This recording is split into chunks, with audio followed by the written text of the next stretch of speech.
Hello everyone, नमस्कार। तहे दिल से स्वागत करता हूं आप सभी का आपके अपने यूट्यूब चैनल अंबिकेश मिश्रा पर। साथियों, आज की इस वीडियो में हम मैथमेटिकल रीजनिंग के महत्वपूर्ण प्रश्न पढ़ेंगे। ये प्रश्न सेलेक्टेड हैं, मोस्ट हैं, एग्जाम में इसी तरीके के प्रश्न पूछे जाएंगे। इस वीडियो में हमने क्वेश्चन का लेवल बहुत ईजी रखा है, यानी कि दूसरी क्लास का बच्चा भी इसे सॉल्व कर सकता है। धीरे धीरे इसी लेवल को बढ़ाएंगे और आगे बहुत अच्छे लेवल पे जाएंगे। तो चलिए बिना किसी देरी किए शुरू करते हैं। उससे पहले अगर आप हमारे चैनल पर नए हैं तो लाइक फॉलो सब्सक्राइब ज़रूर करें। ये यूट्यूब चैनल आपको हमेशा कुछ ना कुछ नया सिखाएगा। चलिए बिना किसी देरी किए शुरू करते हैं फर्स्ट क्वेश्चन से। मित्रों, हमारा पहला प्रश्न है 15+25। 15+25 का मान क्या होगा? 15 और 25 का बेसिकली मान पूछा है। ऑप्शन है ए 30, बी है 35, सी है 40, डी है 45। सही उत्तर हो जाएगा इसका 40। 15 और 25 को जोड़ने पर बेसिकली हमारे पास क्या प्राप्त होता है? 40 प्राप्त होता है। आई बात समझ में? नेक्स्ट प्रश्न है, यदि एक टॉफ़ी 2 रुपए की है तो 10 टॉफ़ी कितने रुपए की होगी? एक टॉफ़ी की कीमत 2 रुपए है तो 10 टॉफ़ी की कीमत कितने रुपए होगी? ऑप्शन है ए 10 रुपए, बी है 20 रुपए, सी है 15 रुपए, डी है 25 रुपए। सही उत्तर हो जाएगा 20 रुपए। एक टॉफ़ी की कीमत 2 रुपए है तो 10 टॉफ़ी की कीमत इन 10 से हम इंटू कर देंगे तो बेसिकली 20 हो जाएगा। ठीक है, तो 20 रुपए हमारा सही उत्तर हो जाएगा। नेक्स्ट प्रश्न है, 100 का आधा कितना होता है?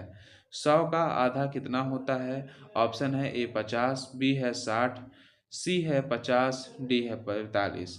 तो सही उत्तर हो जाएगा 45। 100 को बेसिकली 2 से भाग देने पर क्या आता है? 50 आता है, यानी कि 100 का आधा आता है। नेक्स्ट प्रश्न है आप सभी के लिए, जिस प्रकार 5 का संबंध 10 से है, 10 का 15 से है और 15 का 20 से है, तो इसी प्रकार आगे आने वाली संख्या क्या होगी?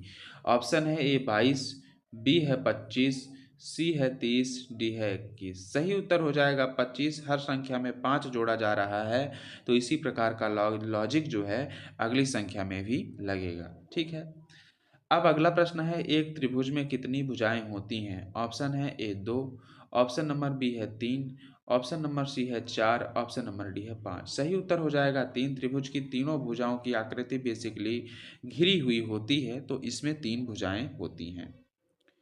नेक्स्ट प्रश्न कह रहा है 12-7 का परिणाम क्या है? 12-7 का परिणाम क्या है? ऑप्शन है ए 5, बी है 6, सी है 4, डी है 3। सही उत्तर हो जाएगा 5। 12 में 7 घटाने पर बेसिकली हमारे पास क्या उत्तर आता है? 5 उत्तर आता है। ध्यान रखिएगा।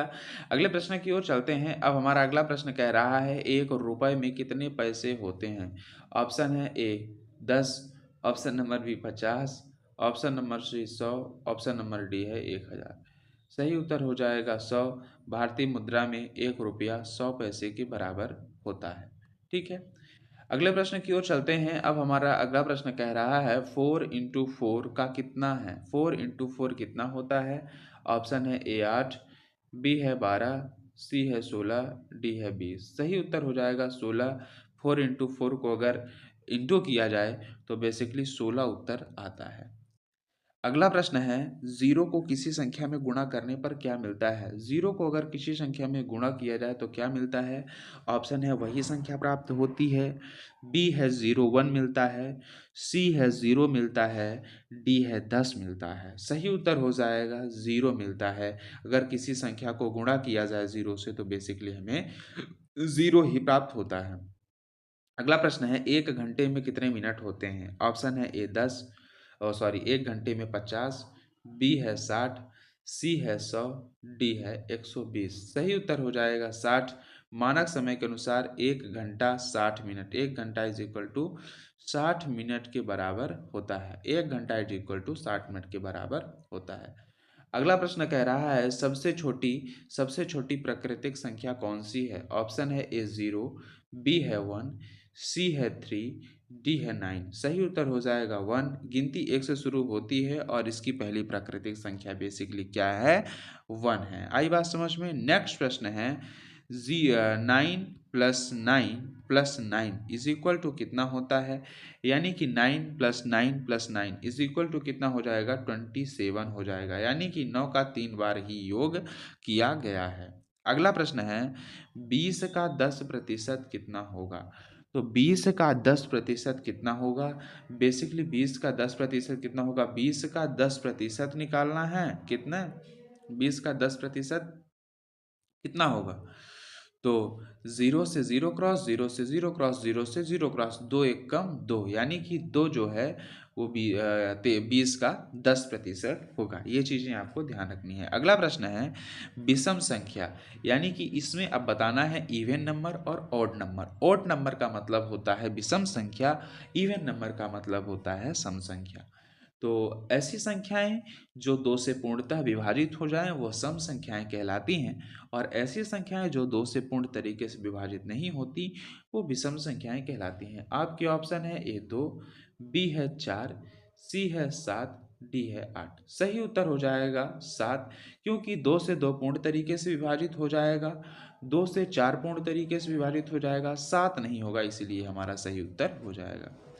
अगला प्रश्न है 50, 50 plus 50 minus 20 is equal to कितना होगा।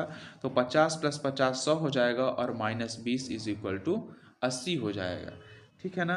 तो 80 हमारा सही उत्तर हो जाएगा। ये चीज़ें आपको ध्यान में रखनी हैं।